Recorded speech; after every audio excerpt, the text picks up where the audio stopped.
G3లో కూలీ సినిమాకి అయితే వెళ్ళిపోయాం విజయవాడలో. అండ్ సినిమా ఎలా ఉందో లేటర్ ఇన్ దిస్ వీడియోలో చెప్తా. సో ఫస్ట్ అయితే బ్లాక్ వార్డెన్ని ఎలాగోలాగా ఒప్పించేసి వెళ్ళిపోయాం. అంటే టికెట్స్ ఆల్రెడీ ముందే బుక్ చేసేసుకున్నాం. సడన్గా ఈ వర్షం రావడంతో అవుటింగ్స్కి ఎప్పుడు అందరికీ ఇవ్వలేదు. అండ్ అమరావతి నుంచి విజయవాడ వెళ్ళడానికి వెహికల్ రెంట్కి తీసుకున్నాం. మేము వెళ్తున్నప్పుడు కూడా వర్షం పడుతుంటుండే ఫుల్గా, అయినా సరే వెళ్ళిపోయాం. సో వెళ్ళే దారిలో ప్రకాశం బ్యారేజ్ దగ్గర ఆగాం. ఎందుకంటే లాస్ట్ 3 daysగా ఫుల్ వర్షం పడుతుంటుండే కదా. సో కృష్ణా రివర్ మొత్తం వాటర్ ఫ్లో అవుతుంటుండే చూద్దామని.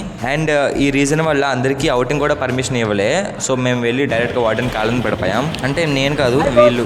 హలో లంచ్కి దర్బార్ రెస్టారెంట్కి వెళ్ళాం. ఇది పీవీపీ దగ్గరలో ఉంటుంది. ఎందుకంటే మా షో వచ్చేసి 4 PM అండ్ ఈ రెస్టారెంట్ గురించి యూట్యూబ్ షార్ట్స్ ద్వారా తెలిసింది. అండ్ లోపల food everything is good. And వీళ్ళతోనే మనం వచ్చింది. They are my friends, living legends. ఎంత తక్కువ మాట్లాడితే అంత మంచిది.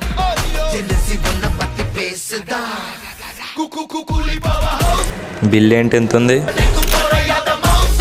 అండ్ సినిమాకి అయితే విజయవాడలో ఉన్న G3 రాజ్ యువరాజ్కి వచ్చేసాం. అంటే ఇక్కడ థియేటర్ ఎక్స్పీరియన్స్ బాగుంటుంది. అండ్ ఫైనల్లీ సినిమా గురించి చెప్పాలంటే నాగార్జున గారు సినిమాని 7 సార్లు విన్న తర్వాత యాక్సెప్ట్ చేశారంట. వేరే హీరోస్ అయితే ఒకసారి వినే రిజెక్ట్ చేసేవారు.